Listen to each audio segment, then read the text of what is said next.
사냥꾼의 밤, 남진우. 깊은 밤, 검은 곰들이 나를 애워싼다.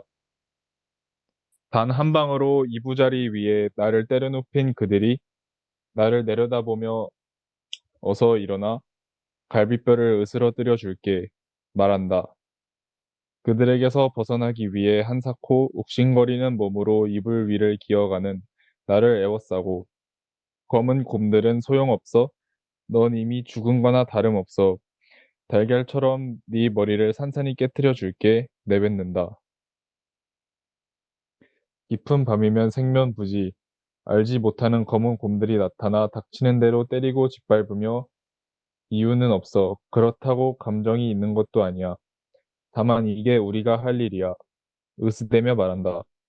밤새도록 검은 곰들에게 두들겨 맞으며 뭐 이런 꿈을 밤새도록 꿔야 하는지, 왜 나는 맞고 있어야 하는지, 곰은 뭐고 나는 또 뭔지 생각하고 또 생각하다 다시 옆구리를 걷어차인다. 아픈 몸 웅크리고 이부자리 끝 벼랑에 매달려 우러러 보면 팔짱을 낀 검은 곰들 우두커니 내려다보고 서 있다.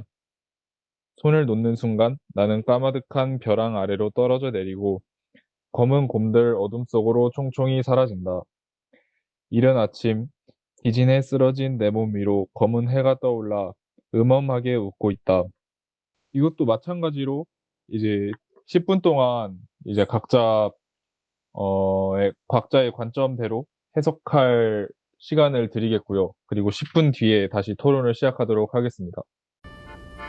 잠시 후. 아까와 마찬가지로 절대론적 관점을 맡으신 김나현 토론자님께서 먼저 이제 해석을 말씀해 주실 수 있나요?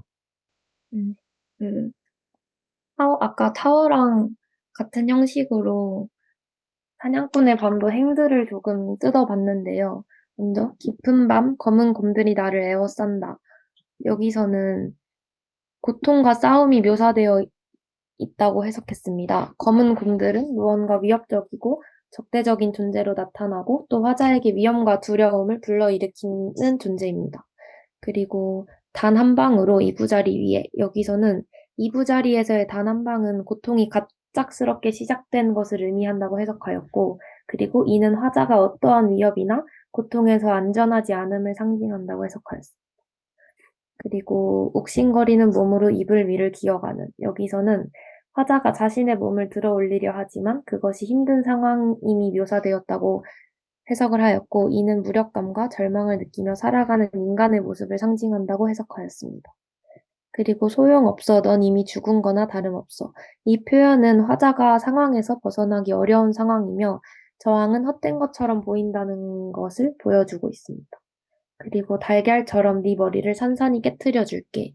이 부분은 화자가 불가피한 파괴와 상실에 직면해 있다고 해석하였습니다. 그리고 밤새도록 검은 곰들에게 두들겨 맞으며 이 문장은 화자가 끊임없는 고통과 싸움 속에 있다는 것을 보여준다고 해석하였고 마지막으로 이른 아침 기진에 쓰러진 내 몸 위로 검은 해가 떠올라. 이 시의 마지막 부분에서 검은 해는 희망의 부재를 나타낸다고 해석을 하였고 새로운 하루가 시작되었음에도 불구하고 화자의 고통이 계속되고 있다. 그리고 음험하게 웃고 있다. 이 표현에서는 특히 화자가 계속해서 그 고통과 어둠 속에서 살아나가야 한다고 해석하였습니다. 그리고 두 번째로 효용론적 관점을 맡으신 최주영 토론자님께서 시의 해석에 대해서 말씀해 주시기 바랍니다. 저는 사냥꾼의 밤이라는 시를 읽고 이제 늦은 밤 잠을 자기 위해서 이불에 누운 모습이 떠올랐습니다. 이제 검은 곰들이 이부자리 위에서 화살을 때려 눕히고 짓밟는 과정과 이부자리 끝에 다다라 떨어지고 검은 곰들이 사라지는 표현이 마치 악몽에 시달리며 몸을 뒤척이다가 침대에서 떨어져 꿈에서 깨는 제 기억을 연상시킨 것 같았어요. 그래서 이러한 시를 읽으면서 언젠간 겪었던 이제 악몽에 시달리는 듯한 느낌을 받게 되었습니다. 갈비뼈를 으스러뜨리고 머리를 산산히 깨트려 줄게라는 표현이 마치 이제 고통스러운 악몽이 저를 괴롭히는 듯한 느낌이 들었고요. 그리고 약간 팔짱을 낀 검은 곰들은 좀 벗어날 수 없는 위압감을 주는 악몽과도 같다는 생각이 들었습니다.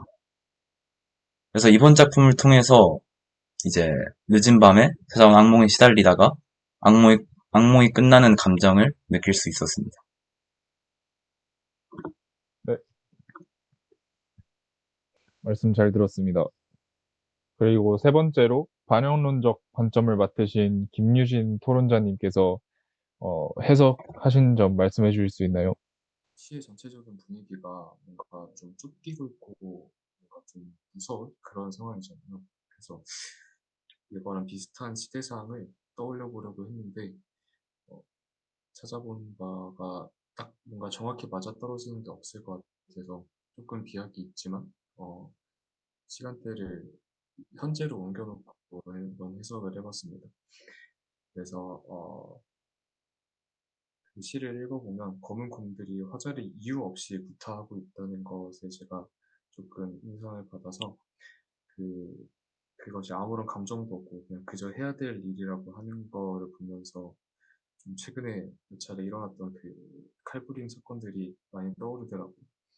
그래서 그 발생한 사건들은 전부 다 단독 범행이었지만 그 서현역 범행 이후에 이제 그 범죄 예고글이 여러 개 올라왔던 걸로 기억을 하거든요. 그래서 그 모습이 마치 여러 마리의 검은 곰들이 나타나는 거랑 비슷하게 느껴져서 저는 시대상을 최근 시대상으로 한번 그 시간대를 조금 바꿔서 생각을 해봤던 것 같습니다. 네, 말씀 잘 들었습니다. 그러면 마지막으로 표현론적 관점을 맡으신 서은별 토론자님께서 말씀해 주실 수 있나요? 네. 저는 시어는 또 다른 분들께서 잘 해석해 주실 것 같아서 재빠르게 기사를 찾아왔는데요. 그 남진우 교수님이 문학 특강을 여신 게 있더라고요. 여기서 시는 어디에서 오는가라는 제목으로 특강을 하셨는데요. 여기서 그 시를 모티브를 어디서 받고 작품을 쓰는지에 대해 대답을 해주신 게 있는데 여기서 산문시에 빠져 있다고 대답을 해주셨더라고요. 그래서 시가 처음에 조금 두 줄이 나눠진 거 이외에는 계속 그 연을 구분하지 않고 계속 이어서 쓰잖아요. 그게 이런 시인의 관심에서 비롯된 게 아닐까라는 생각을 했습니다. 이게 거의 처음과 끝에만 동떨어져 있고 한 호흡으로 계속 쭉 이어진다는 느낌을 받았거든요. 그리고 시인에 대한 그 어떤 분이 수식을 해주신 게 있는데 그게 공동묘지의 사회를 향해 질러대는 진혼가라고 하더라고요.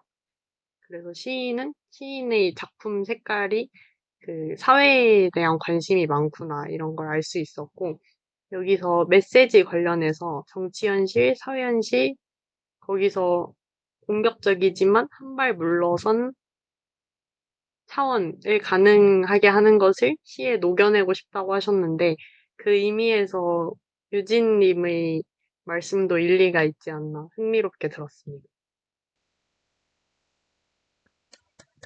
네, 말씀 잘 들었습니다. 네, 그러면 각 관점별로 의견들 잘 들어보았고요.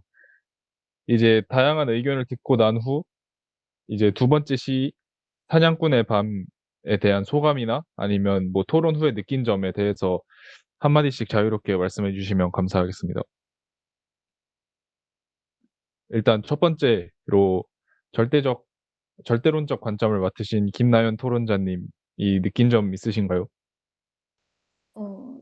아까 타워 할 때는 절대론적 관점이 뭔가 구체적인 해석이 가능하다라는 생각을 했었는데, 이 사냥꾼의 밤 해석을 들으면서 생각이 살짝 바뀐 게, 저는 오히려 행들에 숨어져 있는 단어에 숨어져 있는 상징 같은 거를 찾아내려고 하면서 해석을 하다 보니까 좀 추상적인 단어를 쓰면서 해석을 하게 되더라고요. 근데 뭐 효용론적에서는 악몽, 그리고 반영론적에서는 그 칼부림 사건, 그리고 표현론적에서는 시인의 관심사, 이런 식으로 구체적인 해석이 오히려 다른 세 관점에서 가능하구나라는 생각을 하게 되었습니다. 네, 말씀 잘 들었습니다. 그리고 두 번째로, 효용론적 관점을 맡으신 최주영 토론자님이 느낀 점에 대해서 말씀해 주시기 바랍니다. 저는 이제 이번 시에 대한 해석을 보면서 특히나 반영론적 해석에 대해서 되게 인상이 깊었는데요. 그 시가 만들어진 시대에 대해서 해석하는 것뿐만 아니라 이제 현재 이제 사회적 분위기나 아니면 사건들에 대해서도 같이 엮어서 해석한다는 점에서 되게 인상 깊었고 또 그 덕분에 시가 조금 더 와닿게 된 것 같습니다. 네, 말씀 잘 들었습니다. 그리고 세 번째로, 반영론적 관점을 맡으신 김유진 토론자님의 느낀 점에 대해서 말씀해 주시기 바랍니다. 네, 저도 효용론적 관점에서 이 시를 약간 불면증이랑 연관지은 점이 인상 깊었고요. 그리고 그 표현론적 관점에서 이제 시인의 그 산문시 구조를 이용한 이유가 궁금했었는데, 그 시인을 이제 조사함으로써 그 이유를 알게 된 것도 인상 깊었고, 이제 무엇보다 사회적 이슈를 담을 수 있다는 그 관점에 공통점이 있다는 것도 그 아까 전 타워를 했을 때는 못 느꼈었는데, 이번 시를 통해서 약간 관점 사이에 약간 겹치는 점이 있을 수도 있겠다는 생각이 들었습니다.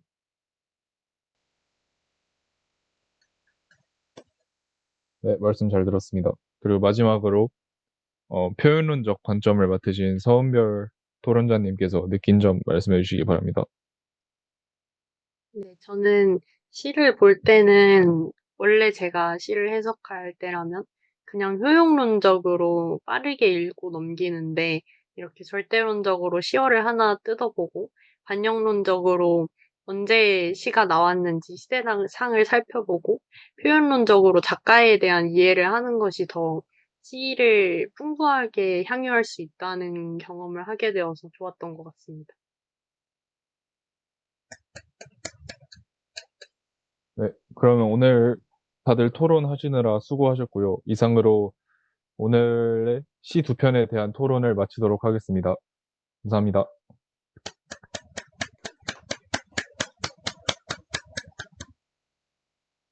낭만 낭만 2주. 2조.